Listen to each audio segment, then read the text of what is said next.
Sales হলো কোনো কিছু বিক্রি করা, জি। সেটা এরোপ্লেন থেকে শুরু করে চানাচুর পর্যন্ত। আচ্ছা। এটা হলো বিক্রি, অর্থাৎ একটা পণ্য কারো কাছে বিক্রি করাকে আমরা সেলস বলি।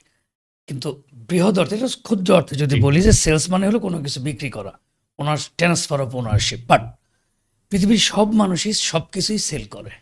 আচ্ছা। যেমন শিশুরা তার হাসিটা সেল করে, আচ্ছা।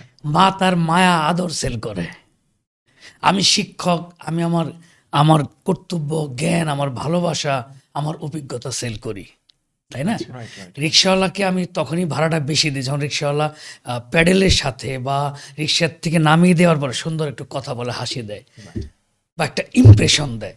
জি। সেল। অবাক হয়ে যাবেন যে পৃথিবীতে মানুষ সৃষ্টির আগে সেলসের সৃষ্টি হয়েছিল। এটা খুব অবাক করা তথ্য এবং অনেকে এটা একটু হাসবে মানুষ হয়তো। সৃষ্টির আগে হ্যাঁ, সেলস। সেলস এটা হলো যে মা হাওয়াকে যখন গন্ধম খাওয়ার জন্য শয়তান ইনফ্লুয়েন্স করলো, মোটিভেট করলো যে ম্যাডাম আপনি এই ফলটা খেলে আপনি সারা জীবন বেঁচে থাকতে পারবেন, জি। ইভেন আপনি এটা খাওয়ার পরে আপনার সব কিছুই গ্লো দিবে, মানে এভরিথিং একটা জি। কনভিন্সিং কথাবার্তা বললো। এবং মা হাওয়া কিন্তু কনভিন্স হয়ে সেই গন্ধমটা খেয়ে নিল। রাইট। এবং তখন শয়তান বলল যে না, আসলে আপনি খেয়েছেন তো বেনিফিট আপনি পাবেন, তাহলে স্যারের জন্য আপনি যদি এক কপি বা এক ই নিতে পারেন, স্যারকে খাওয়াতেন, তার দুজনের জন্য এটা বেনিফিশিয়ালি হবে।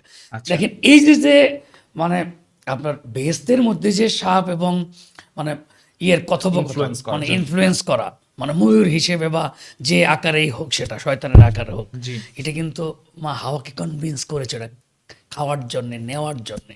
তো আচ্ছা। আমরা যখন আমার কোনো জিনিস, পণ্য, দ্রব্য, সেবা যাই হোক অন্যজনকে সেটা দিতে চাই, জি। সেটা মানে ট্রানজ্যাকশনাল ফর্মে হোক অথবা উইদাউট ট্রানজ্যাকশন বা মনিটারি ফর্মে হোক, এটা টোটালটাই সেল।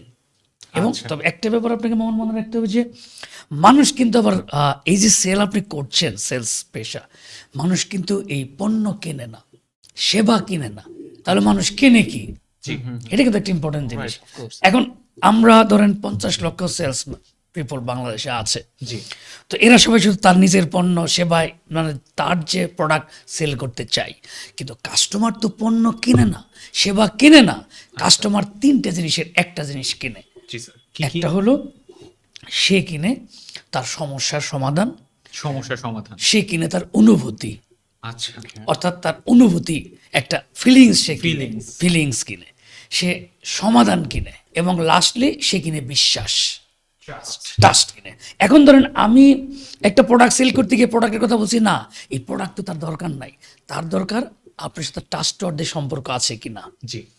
তার দরকার আপনাকে সে তার অনুভূতির জায়গাটা সে ফুলফিল করতে পারবে কিনা, তার দরকার তার একটা সমস্যা ছিল বা আছে, এটার সমাধান আপনি সেল করতে পারছেন কিনা।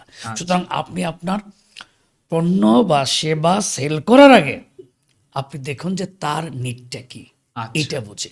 এখন আপনি যে প্রশ্নটা করেছেন যে একেবারে শিক্ষা নবিশ যারা, সেলস প্রফেশন নতুন যারা, তাদের জন্য বলবো যে সেলসটা হলো আপনার নির্ধারিত কোনো পণ্য বা সেবা আপনার ডেজিগনেটেড কাস্টমার, সিলেক্টেড কাস্টমারের কাছে বিক্রি করাকেই সেলস প্রফেশন বা সেলসম্যানশিপ বলে।